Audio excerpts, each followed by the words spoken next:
Assalamualaikum warahmatullahi wabarakatuh. Selamat pagi anak-anak semua.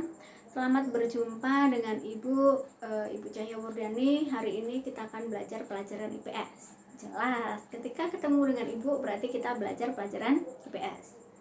Baiklah anak-anak, di hari ini kita akan belajar materi interaksi sosial. Apa itu interaksi sosial? Apa saja syarat-syaratnya, bentuk-bentuknya ada tidak, dan lain sebagainya akan kita pelajari di hari ini. Kita mulai.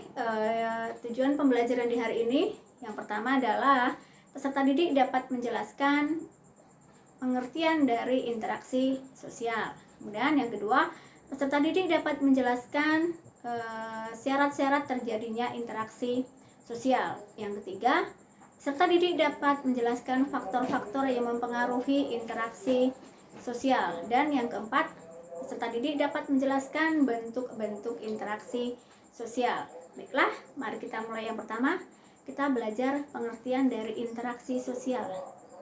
Anak-anak semua, ada tidak yang merasa bahwa dia bisa hidup tanpa bantuan dari orang lain? Ada? Misalnya, oh aku bisa hidup tanpa kamu, tanpa bantuan dari orang lain. Ada tidak yang merasa seperti itu? Ada? Tidak? Oh, jelas. Kita tidak bisa hidup tanpa bantuan dari orang lain. Karena kita sebagai makhluk sosial, kita pasti membutuhkan orang lain di dalam kehidupan kita. Nah, anak-anak semua, tanpa kalian sadari, sebenarnya kalian sudah melakukan kegiatan interaksi sosial dari kalian lahir. Karena begitu kita lahir di dunia, kita pasti sudah melakukan kegiatan interaksi sosial, walaupun belum secara luas, masih berinteraksi dengan anggota keluarga kita, dengan ayah, ibu, adik, kakak. Kemudian ketika kalian nanti sudah agak besar, berinteraksi dengan teman sepermainan, kalian sekolah berinteraksi dengan teman sekolah, dan lain sebagainya. Kemudian jadi interaksi sosial adalah hubungan antara orang per orang, orang dengan kelompok, dan kelompok dengan kelompok. Jadi adanya hubungan dari individu dengan orang lain. Itu adalah interaksi sosial. Kemudian tidak semua tindakan manusia itu dikatakan sebagai interaksi sosial. Ada syarat-syaratnya, ada ciri-cirinya. Nah, kalau ciri-cirinya yang pertama adalah jumlah pelakunya lebih dari seorang atau lebih dari satu individu. Contohnya misalnya, kalian membaca buku, bermain boneka, atau misalnya bermain mobil-mobilan, itu belum bisa dikatakan sebagai interaksi sosial. Mengapa? Karena hanya melibatkan satu orang individu atau satu individu saja. Nah, yang dikatakan sebagai interaksi sosial itu minimal ada 2 orang atau lebih. Misalnya kamu dengan ibu kamu dengan adik kamu dengan teman kamu, itu baru bisa dikatakan sebagai interaksi sosial. Bisa tidak interaksi sosial berlangsung dengan banyak orang? Bisa. Misalnya terjadi pada saat upacara bendera misalnya. Pembina upacaranya adalah 1 orang, peserta upacaranya banyak orang, itu dikatakan sebagai interaksi sosial. Kemudian yang kedua, bisa berlangsung secara timbal balik. Yang kedua, berlangsung secara timbal balik. Kemudian yang ketiga, adanya komunikasi antar pelaku, dan yang keempat, adanya tujuan tertentu. Kemudian syarat terjadinya interaksi sosial. Ternyata semua tindakan kita itu belum tentu dikatakan sebagai interaksi sosial. Ada 2 syaratnya, nak. Yang pertama adalah adanya komunikasi dan adanya kontak sosial.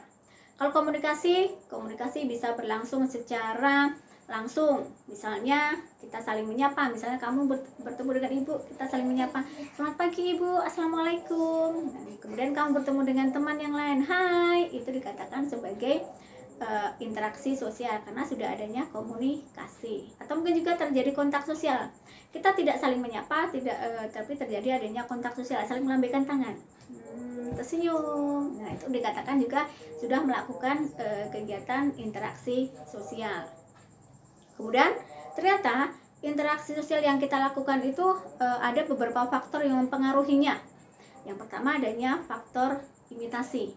Faktor imitasi adalah faktor proses seseorang mencontoh orang lain atau kelompok lain. Contoh yang paling sederhana adalah ketika di rumah kalian yang perempuan, misalnya anak-anak perempuan melihat orang tua kalian, ibu kalian misalnya memakai bedak, memakai lipstik dan lain sebagainya, otomatis ikut-ikutan orang tuaku, ikutan ibu aku memakai bedak, memakai lipstik. Itu adalah kegiatan dari imitasi.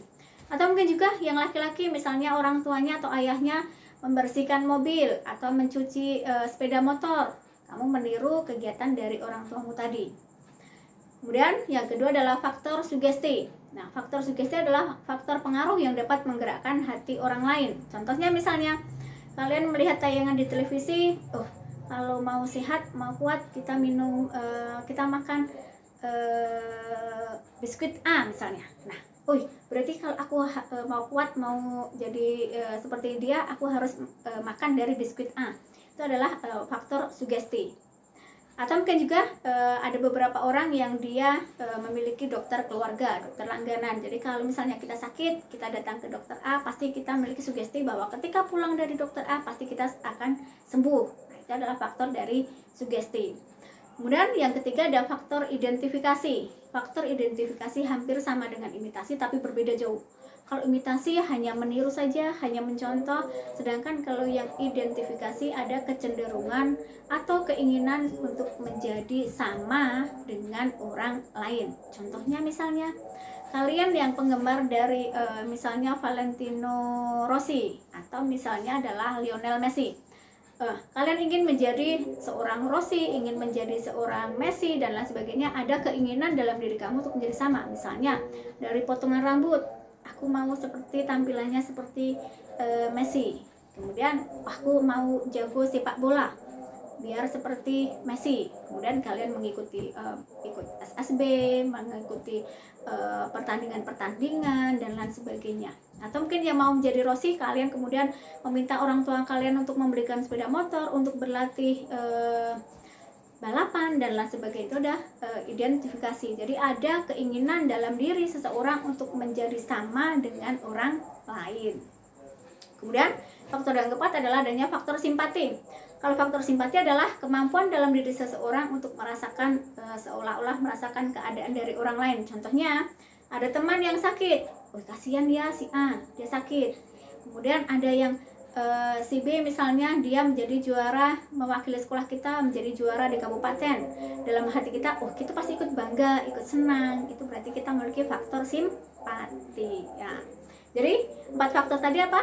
4 faktor proses terjadinya interaksi sosial. Ada faktor imitasi, ada faktor sugesti, ada faktor identifikasi, dan faktor simpati. Nah, kemudian bentuk-bentuk interaksi sosial, anakku. Ternyata interaksi sosial itu ada bentuknya. Apa dia itu bentuknya?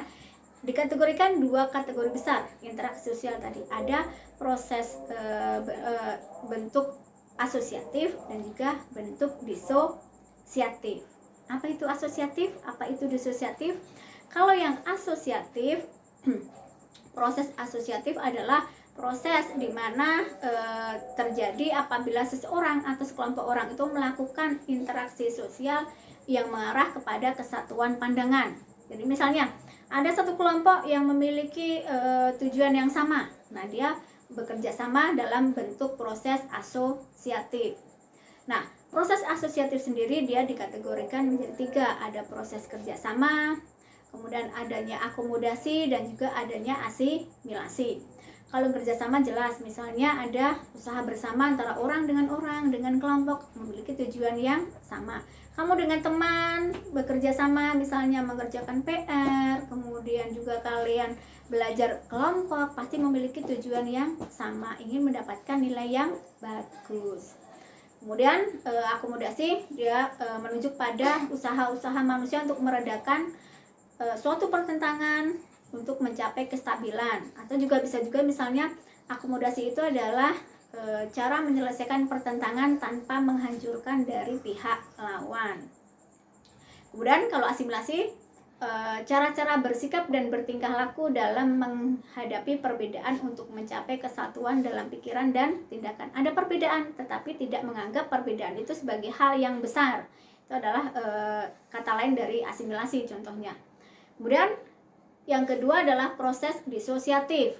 Proses disosiatif adalah proses yang terjadi apabila seseorang atau kelompok orang yang melakukan interaksi sosial itu tetapi mengarah kepada adanya perpecahan, adanya konflik tanpa adanya ada misalnya merenggangkan dari solidaritas kelompok itu sendiri. Jadi asosiatif dengan disosiatif adalah dua hal yang berbeda. Kalau yang asosiatif untuk mencapai kesatuan pandangan, kalau yang disosiatif menuju pada perpecahan.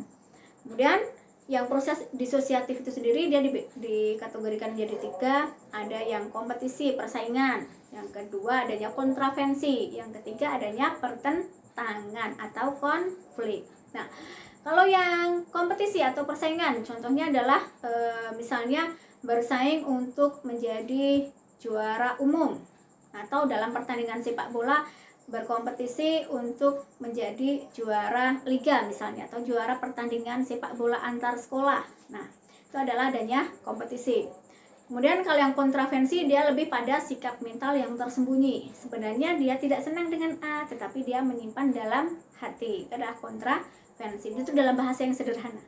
Kemudian kalau yang pertentangan atau konflik adalah proses di mana individu atau kelompok berusaha untuk memenuhi tujuannya dengan jalan menentang pihak lawan yang disertai dengan ancaman dan kekerasan. Misalnya ada terjadi tawuran pelajar, terjadi tawuran pelajar, itu adalah contoh dari pertentangan, tapi tidak boleh ditiru.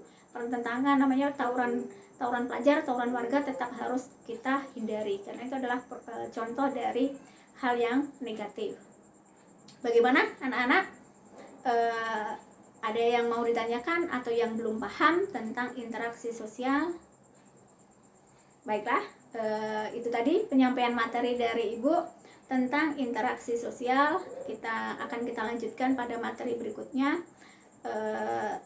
Sekian dan terima kasih. Wassalamualaikum warahmatullahi wabarakatuh.